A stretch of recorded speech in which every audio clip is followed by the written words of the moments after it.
장을 했습니다. 이게 찬송가가 헷갈리다 보니까 더더 헷갈립니다. 이해하시기 바랍니다. 자, 오늘 마태복음 26장 69절에서 75절까지 우리 다 같이 합독하도록 하겠습니다. 69절에서 75절. 자, 다 같이 합독하겠습니다. 베드로가 바깥들에 앉았더니 한 여중이 나와 이르되 너도 갈릴리 사람 예수와 함께 있었도다 하거늘 베드로가 모든 사람 앞에서 부인하여 이르되 나는 네가 무슨 말을 하는지 알지 못하겠노라 하며 앞문까지 나아가니 다른 여중이 그를 보고 거기 있는 사람들에게 말하되 이 사람은 나사렛 예수와 함께 있었도다 하매 베드로가 맹세하고 또 부인하여 이르되 나는 그 사람을 알지 못하노라 하더라. 조금 후에 곁에 있던 사람들이 나와 베드로에게 이르되 너도 진실로 그 도당이라 네 말소리가 너를 표명한다 하거늘 그가 저주하며 맹세하여 이르되 나는 그 사람을 알지 못하노라 하니 곧 닭이 울더라. 이에 베드로가 예수의 말씀에 닭 울기 전에 네가 3번 나를 부인하리라 하심이 생각나서 밖에 나가서 심히 통곡하니라. 아멘. 자, 우리 이 말씀은요 마태복음 26장에 있는 말씀이고 또 거의 같은 내용으로 요한복음 18장 25절에서 27절까지도 있고요. 그 다음에 누가복음 22장 54절에서 62절까지 같은 내용으로 베드로가 배신한 것에 대해서 말씀하고 있습니다. 그런데 약간 조금씩 달라요. 좀 길기도 하고 좀 짧기도 하고 조금 그 복음서에서 담아내지 못했던 것들을 담아낸 그런 것들도 있습니다. 자, 우리 이제 예수님께서 최후의 만찬을 하시죠. 그죠? 최후의 만찬을 하시면서 이제 겟세마네 동산에서 잡히셔요.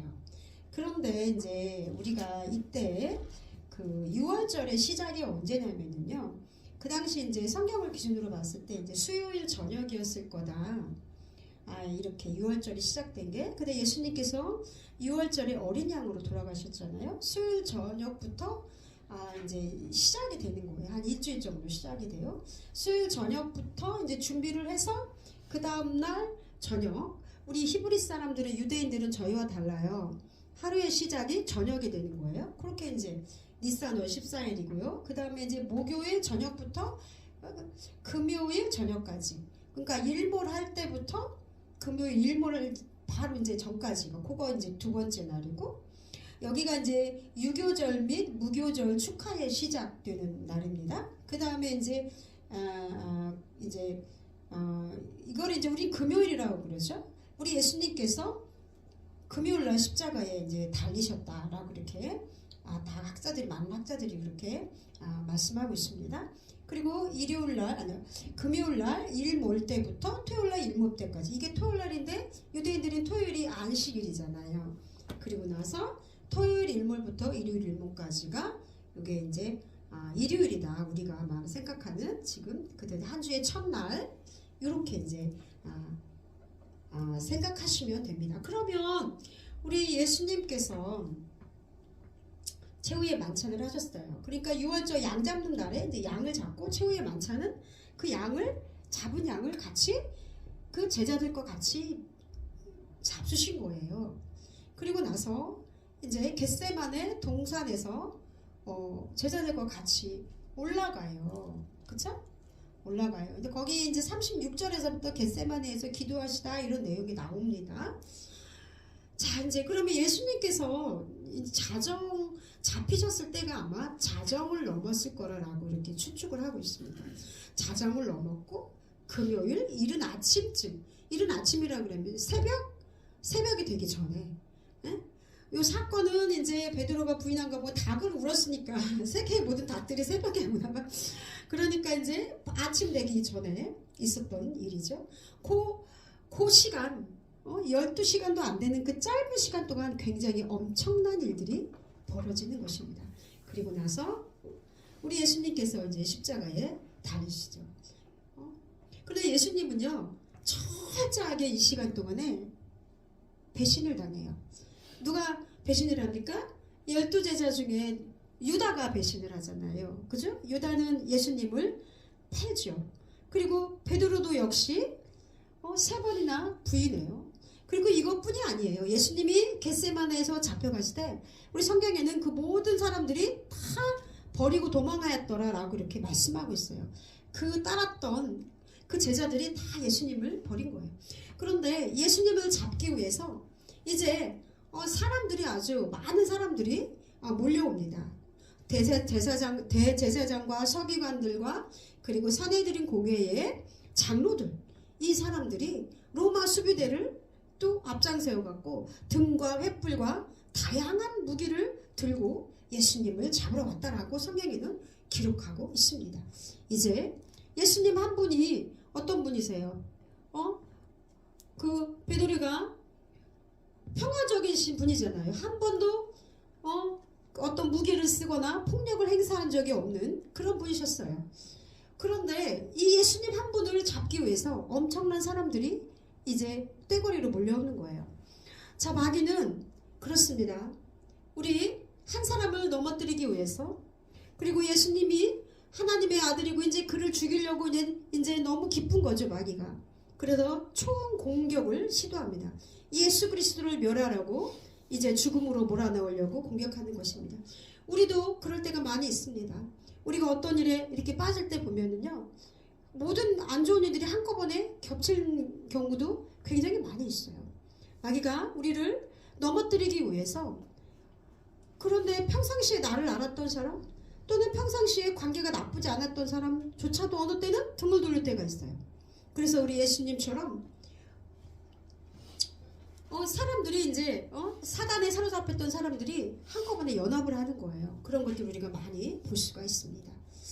자, 이렇게 예수님은 이제 사단의 공격을 받고, 그리고 이제 그 제사장 그쪽으로 이제 넘기죠. 이제 그 과정들이 나올 때, 나오는 그 뒷부분에 나와요. 예수님이 이제 공회 앞에 섰을 때. 그리고 이제 이 베드로가 예수님이 잡혔어. 그런데 베드로는 또 의리가 있었던 사람이에요. 그나마 성격대로. 예수님이 잡히셨을 때 이 사람은 함께 따라가는 거예요. 그 부분이 이렇게 나옵니다. 그러니까 이 사람이 안 따라간 건 아니에요. 베드로가 따라가요. 다른 제자와 둘이 따라갔다 이렇게 성경에 이제 말씀하고 있어요. 따라가서 대제사장 가야바의 집까지 가서 결말을 보려고 기다리고 있는 거예요. 그러면서 도대체 어떤 얘기를 하나 이제 지켜보는 거죠. 그래서 이제 안에 들어가 하인들과 함께 앉아 있는 것을 우리가 볼 수 있어요. 이게 58절에 나오죠. 하인들과 함께 예수를 따라, 베드로가 멀찍이 예수를 따라 대제사장의 집 뜰에까지 가서 그 결말을 보려고 안에 들어가 하인들과 함께 앉아 있었더라. 자, 이제 이런 상황입니다. 상상을 하십시오, 여러분들 머릿속으로. 그게 이제 58절에 나와요. 그런데 이제 그 과정에서 바깥들에 앉아 있었더니 이제 누군가가 베드로를 본 거예요. 베드로는 이때 예수 그리스도를 3번 부인합니다. 첫 번째 이제 여종이 나와서, 야, 너도 갈릴리 사람 예수와 함께 있었도다. 그러자 베드로가 모든 사람 앞에서 부인해요. 나는 네가 무슨 말을 하는지 알지 못하겠다. 너 무슨 말 하는 거야? 이러면서. 자, 이제 그것까지는 괜찮아요. 두 번째 또 다른 여종이 또 물어요. 이제 안문까지 나아갔겠죠? 그랬더니 다른 여종이 그를 보고 거기 있는 사람들에게 말하되, 이 사람은 나사렛 예수와 함께 있었도다. 이렇게 이제 해요. 그랬더니 베드로가 이번에 맹세합니다. 무슨 말이야? 절대로 그러지 않아. 이르되 나는 그 사람을 절대로 알지 못한다. 이렇게 맹세까지 합니다. 그리고 나서 또 3번째로 조금 후에 곁에 뒀던 사람들이 나와 베드로에게 이르되 너도 진실로 그 도당이라. 네 말소리가 너를 표방한다 하거늘. 이건 뭐냐면은 갈릴리 사람들의 특유의 사투리가 있었어요. 그 경상도 사람, 전라도 사람, 특별히 경상도 사람 사투리가 있잖아요. 그거를 베드로는 감출 수가 없는 거예요. 그러니까 네가 말하는 거 보니까 너 갈릴리 사람 맞네. 특유의 그 악센트가 있었다는 거예요. 그러면서 이제 그리고 또 그 다른 복음서에 보면은 말고의 귀를 자르잖아요. 예수님이 이렇게 잡혀갈 때.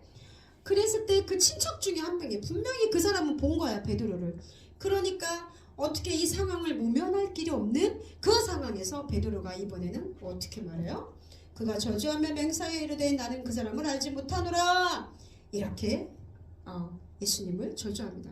그래서 이제 많은 학자들이 이 부분을 난 전때 그 사람을 진짜 예수님을 욕했다, 이런 부분에서 이제 저주했다라고 하기도 하고, 또 이제 그런데 또 이제 다른 해석이 또 나오기도 하는데요.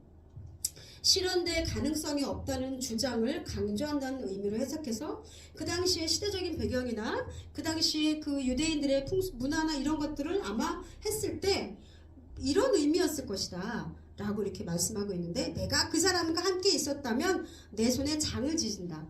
내가 그 사람의 제자라면 내 손에 장을 지진다. 뭐 이런 의미로 이제 해석했다 라고 이렇게 요즘에는 그렇게 이제 학자들이 말씀하고 있습니다. 어쨌든 우리 성경에는 저주했다. 그러다 보니까 이 저주하며 또 맹세까지 했대요. 자, 그러면은 우리가 정말 이렇게 베드로와 같은 그 상황에 있었을 때, 베드로가 만약에 그러면은요, 예수님을 부인하지 않고 만약에 이렇게 됐다면 어떻게 했을까? 여러분들 이 상황에서 예수님을 안다라고 말할 수 있겠습니까? 자, 이제 만약 베드로가 예수님을 부인하지 않고 예수님을 향한 그의 그 충성됨을, 그래 나 맞다, 예수님의 제자다라고 공개적으로 시인했더라면 어떻게 됐을까요? 아마 그는 사람들에게 붙잡혀서 심한 고문과 어쩌면 괴롭힘을 당할 가능성이 클 수 있겠죠. 하지만 그 당시 사회법상 아마 베드로는 죽이지는 않았을 것이다 라고 추측하고 있습니다. 그리고 이제 본인도 말고의 귀를 잘랐잖아요. 그 폭력을 했잖아요. 그게 아마 첨가되어서 더 가혹한 결과로 죽지는 않았지만 구금되거나 그렇게 죽음의 위기에 이를 수 있었을 거라고 이렇게 베드로는 생각했을 것입니다. 그러니까 베드로는 인간에 대한 죽음에 대한 어떤 두려움으로 자신의 모든 이성이 마비되어서 예수님에 대한 어떤 충성으로는 편의의 길을 선택한 것이죠. 그런데 여러분들 이것을 이해할 수 있습니까? 없습니까? 자, 우리 지난번에 우리가 이제 성경 공부를 할 때 요한계시록에 이기는 자에 대해서 이제 막 공부를 할 때, 그때 정말 내가 마지막 때에 누군가 나에게 너 예수님을 부인하면 살고 너 예수님을 부인하지 않고 그러면 너 죽일 거야. 우리 믿음에 대해서 누군가 우리에게 목숨을 담보로 혹은 목숨과 비슷한 그건 담보로 할 때 너는 과연 배도하지 않을 자신이 있을까? 이런 질문을 했어요. 그런데 솔직히 말해서 저도 그런 게 없는 거예요. 그래서 누구나 다 죽음에 대한 두려움이 있잖아요. 우리 예수님은요, 이렇게 마지막까지 철저하게 제자들에게 다 배신을 당했어요. 사람은 그래서 믿음의 존재가 아니라 사랑의 존재라고 많은 사람들이 그런 말을 하잖아요. 하물며 그 베드로가 어떤 사람이었습니까? 근데 예수님께서는요, 다 알고 계셨어요. 그래서 미리 그거를 베드로에게 경고를 했어요. 누가복음 22장에 보면요, 우리 같이 읽어야 돼요. 누가복음 22장에 보면은 그 베드로에 대해서, 이 상황에 대해서 자세하게 나와 있어요. 22장 31절에서 33절까지, 22장 31절에서 주로 22장에 많이 있거든요. 31절에서 이렇게 해요. 자, 이제 시므나 31절 볼게요. 시므나 보라, 사단이 너희를 밀가부르듯 하려고 요구하였으나 그러나 내가 너를 위하여 네 무덤이 떨어지지 않기를 기도하였으니 너는 돌이킨 후에 네 형제를 굳게 하라. 33절을 볼게요. 그가 말하되 주여 내가 주와 함께 오게도 죽는 데까지도 대에도 가기를 각오하였나이다. 그랬을 때 우리 예수님이 뭐라 그래요? 이르시되 베드로야 내가 네게 말하노니 오늘 닭 울기 전에 네가 3번 나를 모른다고 부인하리라 하시리라. 베드로는 예수님은 다 알고 계셨어요. 이런 상황을 뭐라 그래요? 내가 죽는 데까지도 가겠다 이렇게 말을 하잖아요. 그런 베드로였습니다. 자, 여기에 어디 나와요? 자, 마태복음 26장에도 똑같은 내용이 나와 있습니다. 마태복음 26장 33절부터 한번 보도록 하겠습니다. 그때 31절부터 볼게요. 그때 예수께서 제자들에게 이르시되 오늘 밤에 너희가 다 나를 버리리라. 기록된 바 내가 목자를 치리니 양의 떼가 흩어지리라 하였느니라. 그러나 내가 살아난 후에 너희보다 먼저 갈릴리로 가리라. 이것까지 다 말씀하셨어요. 베드로가 대답하여 이르되 모두 주를 버릴지라도 나는 결코 버리지 않겠나이다. 자, 35절에 베드로가 이르되 내가 주와 함께 죽을지언정 주를 부인하지 않겠나이다 하고 모든 제자도 그와 같이 말하니라. 모든 사람들이 제자들도 절대로 그러지 않겠다고 맹세해요. 그런데 우리 주님은 다 알고 계셨어요. 우리 예수님께서는 이와 같이 우리의 연약함을 다 알고 계시고요. 그리고 지금도 마귀가 우리를 매일 까부르시니 가지고 희롱하지 않도록 베드로를 위해서 기도하신 것처럼 마찬가지로 여러분들을 위해서 기도하고 중보하고 계심을 믿으시기 바랍니다. 그리고 예수님께서는 최후의 만찬 그 가운데서 친히 제자들의 그 발을 씻어주시면서 예수님께서는 끝까지 그 제자들을 사랑하셔요. 그 지극한 그 사랑, 예수님께서는 바로 그런 분이십니다. 그렇게 사랑하셨다는 것을 우리 성경에서는 제자들의 발을 씻기는 부분, 이런 부분에 대해서 자세하게 말씀하고 있습니다. 자, 예수님은 이렇게 우리의 연약함을 다 알고 계시는 거예요. 근데 여러분들 한번 생각해 보세요. 여러분들은 혹시라도 우리의 삶에서요, 예수님에 대해서 부인하고 베드로처럼 그렇게 살아간 적은 없는가?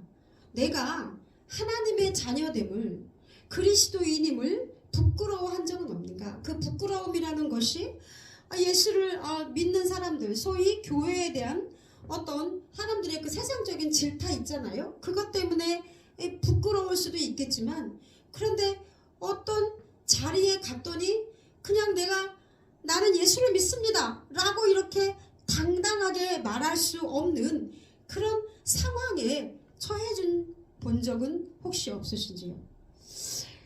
생각해보니까 저한테도 그런 게 있더라고요. 그게 언제였냐면은 코로나 때요. 코로나 때 막 그 교회에 대해서 교회를 다니는 사람들에 대해서 되게 이제 정부에서 이제 막 그랬잖아요. 그런데 그때는 이상하게요. 내가 어디 식당에 가서 이렇게 식사기도 할 때 이런 것도 못 하겠는 거예요. 그리고 또 내가 예수님을 믿어. 내가 교회를 다닌다고 고백하는 거는 내가 예수님을 믿는다는 고백이나 마찬가지인데, 그런데 그 얘기를 못 하겠는 거예요. 그러면서 내 안에서 어떻게 내 자신을 정당화시키냐면은 교회를 다닌다고 내가 말하지 않아도 내가 예수님을 부인하는 건 아니잖아. 나 예수님을 믿어. 예수님을 믿는데 그것이 꼭 교회 다니는 건 아니잖아. 하나님을 믿는데 그것이 꼭 교회 다니는 걸로 동격은 아니잖아. 이러면서 내 자신을 위로하는 거예요. 그러면서 또 제가 어디 나가서 그 복음을 전도하고 이럴 때도 이렇게 내 안에 어떤 확신이나 이런 것들이 사라지고 쭈뼛쭈뼛하고, 그리고 또 믿음 없는 내 자신을 보면서 나도 일상에서 예수님을 부인하고 예수님의 그런 것들을 부끄러워했다라는 것들에 대해서 오늘 제가 말씀을 준비하면서 깨닫게 되었습니다. 그런데 자, 누가복음 22장 61절에 보면은요, 누가복음으로 다시 돌아가겠습니다. 누가복음 22장 61절. 자, 이제 뭐라고 말을 하냐면 61절에 볼게요. 여기에만 나와 있는 거예요. 61절에 베드로가 이르되 60절부터 볼게요. 이 사람아, 나는 네가 하는 말을 알지 못하노라 하고 아직 말하고 있을 때에 곧 닭이 울더라. 주께서 돌이켜 베드로를 보시니 베드로가 주의 말씀 곧 오늘 닭 울기 전에 네가 3번 나를 부인하리라 하심이 생각나서 밖에 나가서 심히 통곡하니라. 우리 베드로는요, 이때까지만 해도 예수님이 어떤 말을 했는지 바로 몇 시간 전에 했던 그 말이 생각나지 않은 거예요. 그런데 예수님을 부인하고 사람들이 엄청 많았잖아요. 예수님을 저주하는 그 순간에 우리 예수님께서 기가 막히게 베드로와 눈빛이 탁 마주친 거예요. 베드로와 눈빛이 탁 마주치고 그렇게 슬픈 눈으로 바라보실 때 베드로에게 그 심장 속에 뭔가 이렇게 자기를 망치로 내려치는 듯한 그런 어떤 충격이 가해졌겠죠. 그러면서 예수님께서 하신 말씀이 생각난 거예요.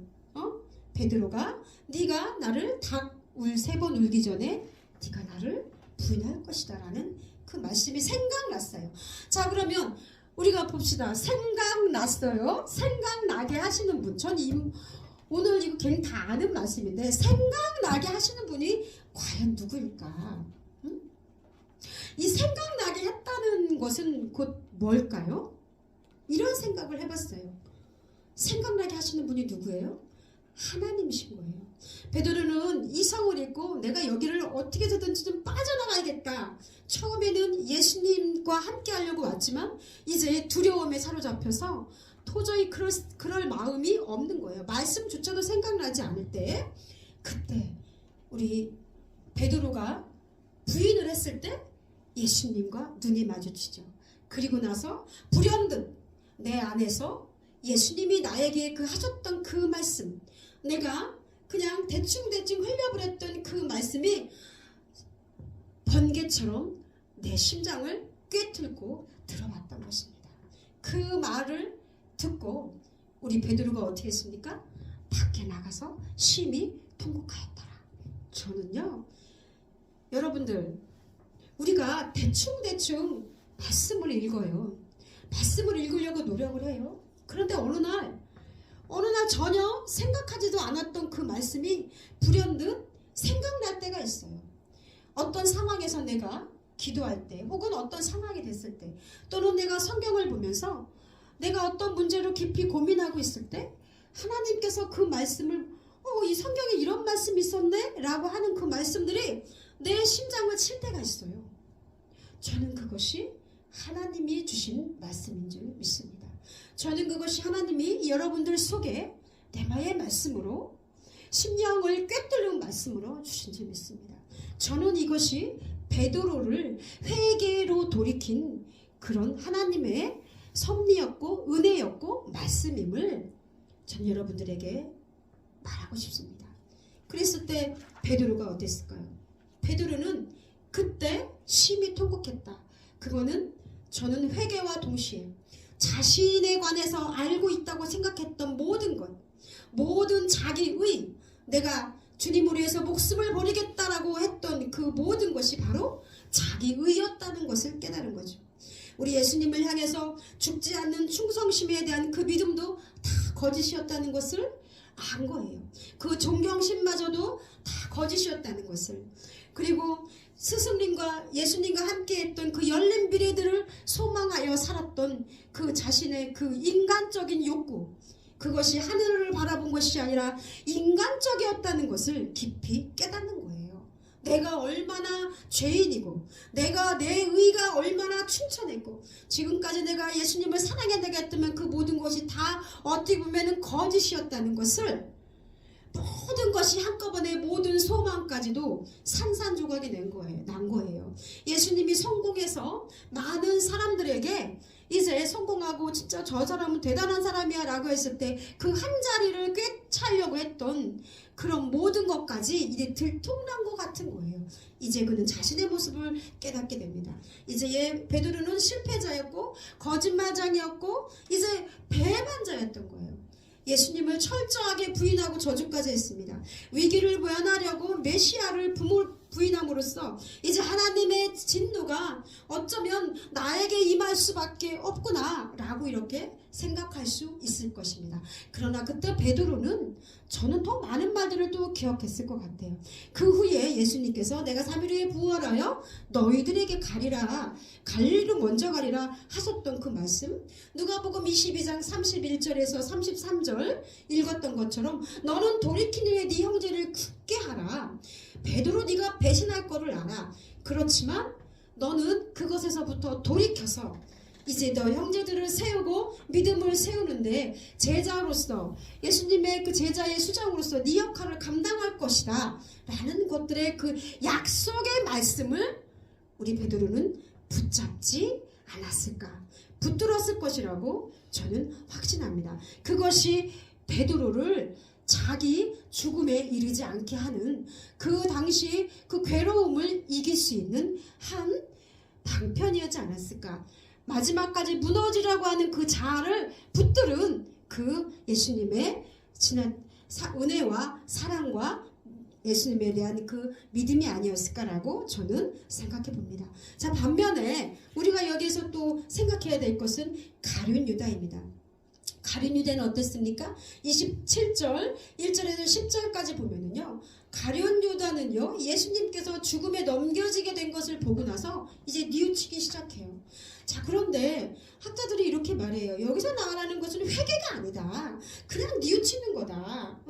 여기는 그리고 회개와는 또 다르다.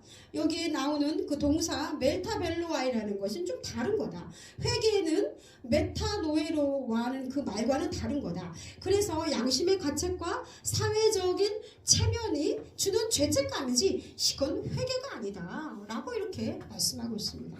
자, 베드로와 우리 유다를 보겠습니다. 베드로와 유다는 도대체 뭐가 다를까요? 똑같은 제자로 하나님의 부르심을 받았습니다. 그런데 가룟 유다도 예수님을 은 30냥, 그다음 지금으로 보면 1,000,000원에서 한 많이 잡으면 2,000,000원까지래요. 그렇게 그런 돈으로 팔았어요. 그런데 자기가 안 거예요. 내가 죄 없는 사람을 죽였구나. 이걸 안 거예요. 그런데 여기에서 정말 가룟 유다는 믿음이 있었을까? 이런 생각을 해봅니다. 예수님을 따라다닌 그 이유가 도대체 뭘까? 가룟 유다는 돈을 좋아하는 사람이었잖아요. 그러면서 우리는 정말 하나님의 은혜 안에 우리가 들어오지 않으면 오직 우리의 그 구속함은 하나님의 은혜로밖에 설명할 수가 없구나 라는 것들을 우리 제자들을 통해서 볼 수 있습니다. 그런 가룟 유다는 결국 자살했어요.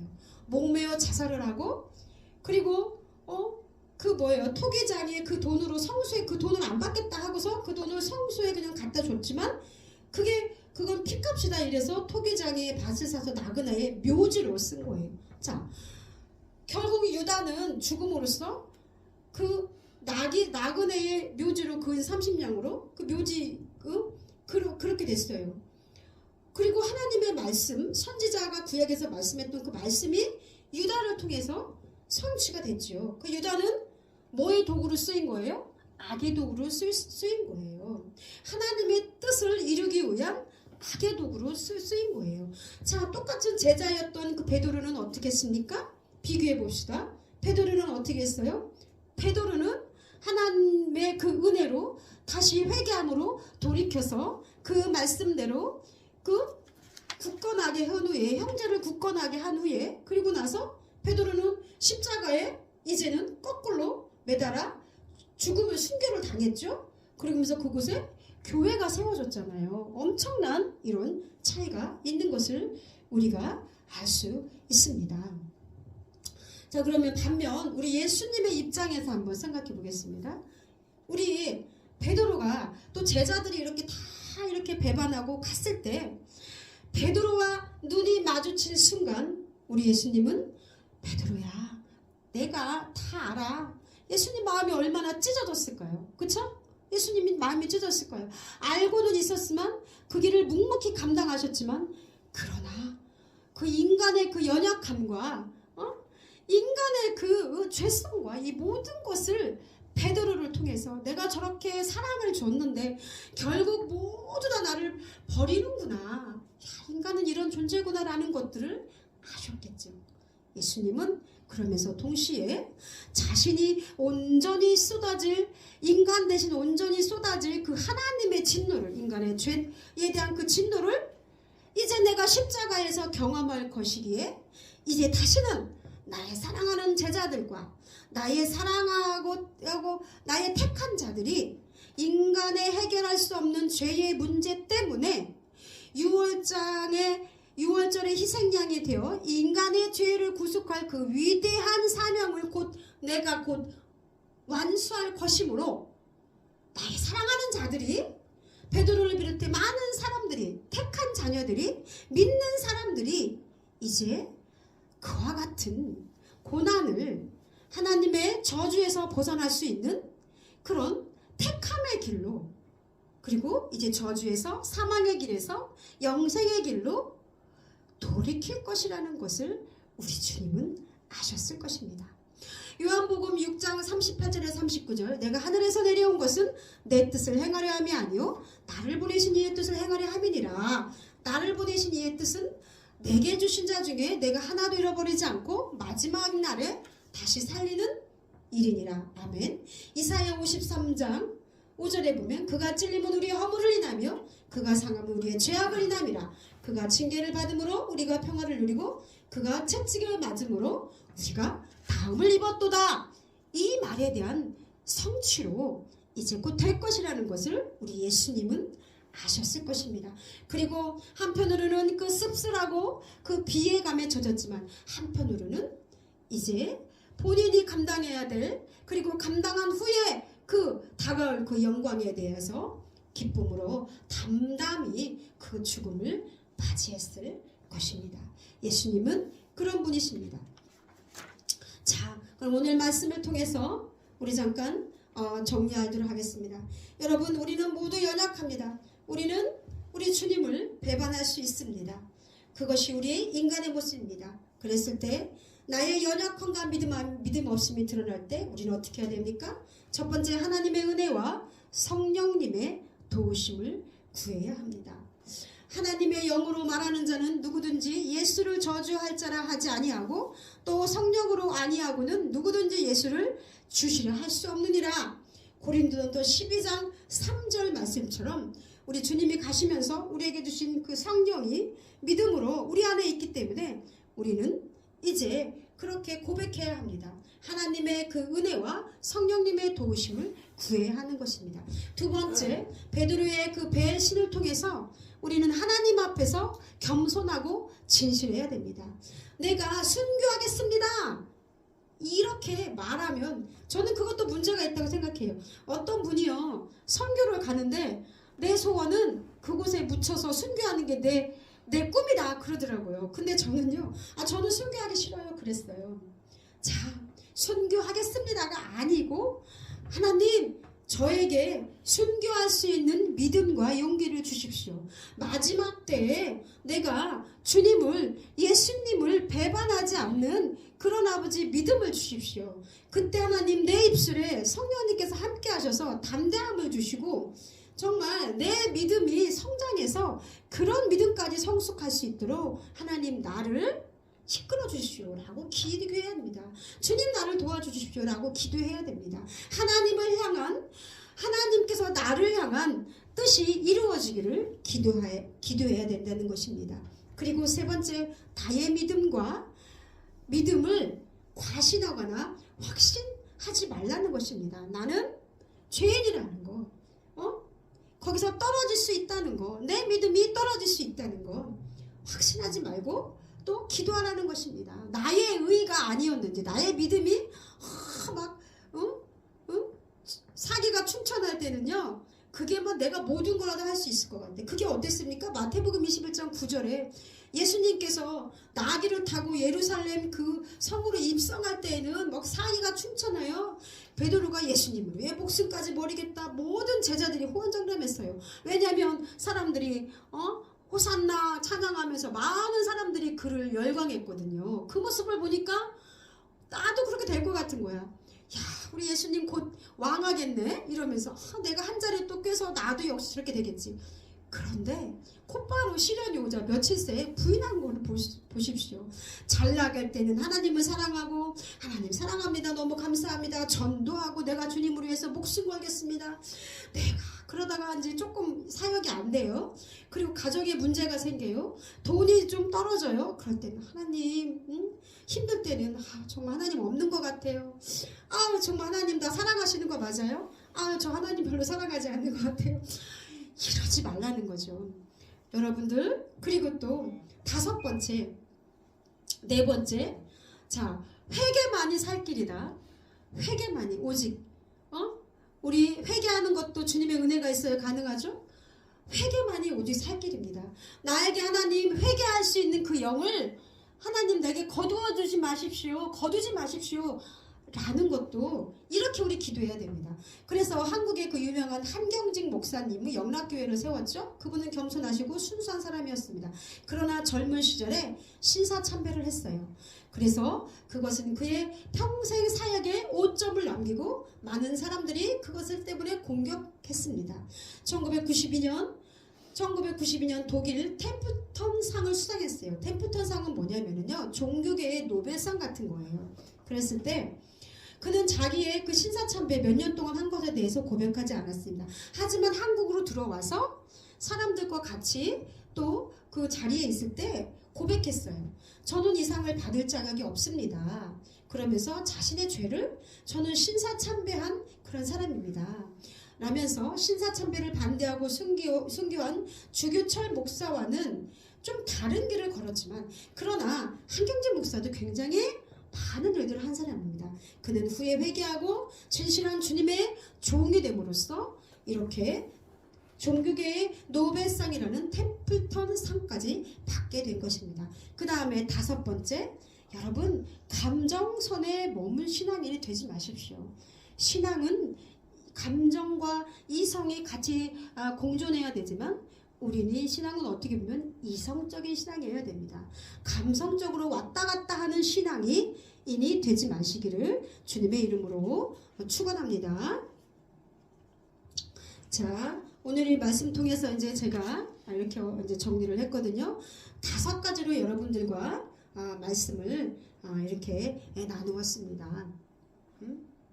우리 주는 그리스도 살아계신 하나님의 아들이다라고 고백한 그런 베드로의 순수한 그 신앙처럼 우리도 역시 우리의 육신이 연약하여 하루에도 수없이 예수님을 부인하는 우리의 나약한 모습을 보면서, 그러나 우리가 육신대로 살지 않도록 성령을 주신 그 하나님을 의지하면서 예수 안에서 예수 그리스도의 그 죽음을 묵상하면서요, 십자가의 죽음을 묵상하면서 예수의 생명으로 살게 하신 예수님을 기억하면서 오늘 또 여러분들의 그 믿음 안에서 신앙 안에서 승리하는 여러분들 되길, 한 주간 동안 그런 승리하는 신앙이 되길 주님의 이름으로 축원합니다. 하나님 감사합니다. 오늘 이 말씀을 통해서 하나님 우리의 모습을 돌아봅니다. 베드로가 주님을 3번 부인하였지만 그러나 회개함으로 하나님께서 베드로에게 놀라운 그 은혜와 하나님 축복으로 길로 인도하셨습니다. 그가 많은 사람을 주께로 인도하는 자가 되었듯이 역시 마찬가지로 우리도 삶 속에서 하나님 아버지 믿음 없습니다. 연약함이 없습니다. 그러나 하나님 주님의 십자가 붙듭니다. 주님의 사랑을 간절히 붙들고 우리가 하나님, 그리고 하나님, 우리 하나님 회개할 것들이 생각나게 하는 그 회개함으로 인해서 또 하나님 앞에 거룩하고 진실하게 나아갈 줄 믿사오니 하나님 오늘 이 말씀 붙들고 한 주간도 하나님 아버지 위로받으며 힘있게